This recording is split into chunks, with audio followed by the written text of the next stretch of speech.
Hi, I'm Ashley, and this is my husband, Chris, and we are a marriage surviving sexual addiction and infidelity.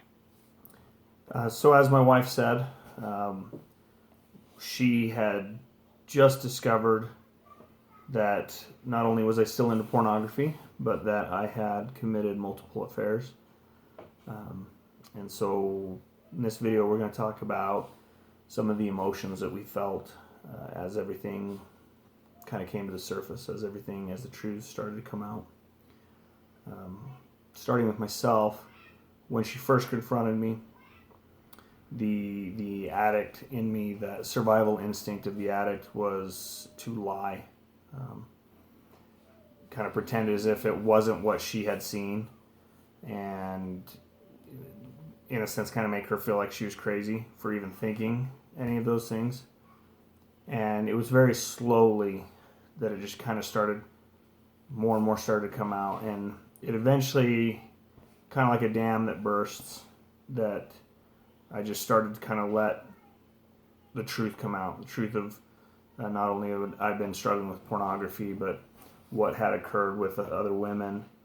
And for me, having lived a double life my entire life, I mean, since the age of 5, lying and covering up this addiction, it was so instinctive to just constantly lie.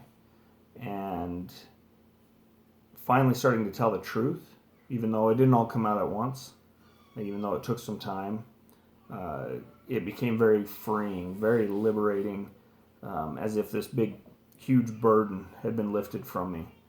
Um, and a lot of people now will ask, you know, how I'm comfortable talking about this, or um, why we feel comfortable talking about it. And for me, it is such again, the liberating thing that after living my entire life in secret, being able to talk about it, being able to let it out, being able to acknowledge it, that it was very much who I was, but not who I want to be, and not who I'm trying to be.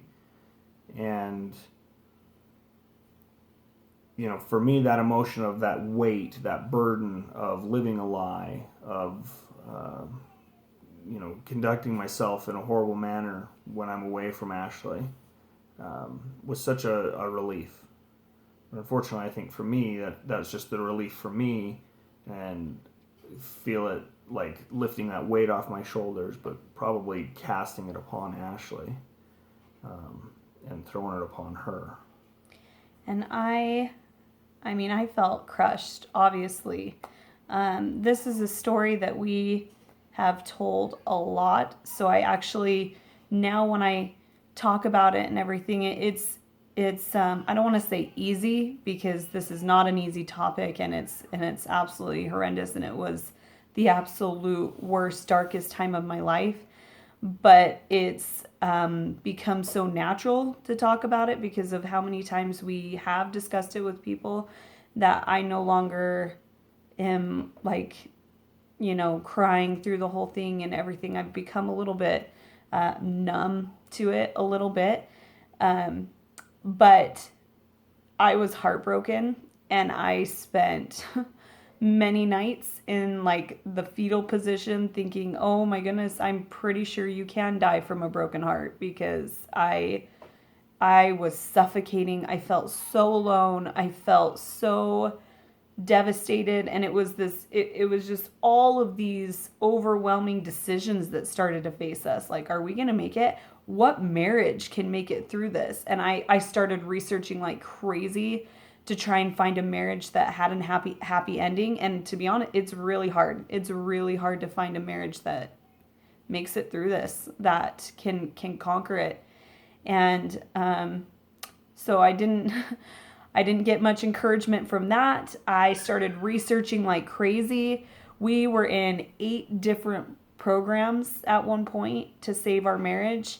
I had to get counseling right away. I mean, just it was so much, to the point where I think for, oh, probably a year and a half after finding out, our entire life was consumed with getting help with his addiction and with all the underlining surfaces of why the addiction even formed in the first place, because it doesn't go away. I mean, I thought it would, and he thought it would when we got married, but it doesn't. It's something that whatever triggered him before, tired, bored, hungry, whatever, when we were still married, those triggers still existed, and they still do. I mean, those things are something he has to be on guard for all the time, even with 2.5 years sobriety for him. And I have to be on guard all the time because I'm constantly triggered. There are the tiniest things will send me into like a panic attack, a full-blown panic attack. We'll be in a crowded place, and just something little of something of reminding of this will send me into a full-blown, I got to get out of here, I can't breathe. It's amazing that can still come up, and it's amazing how much damage it can do, and for how long. I mean, for the longest time, I couldn't stop even for a second because this consumed my mind. I'd be brushing my teeth and start bawling because it's all I could think about. So the emotions are devastating. They need a lot of tools and help to get through it.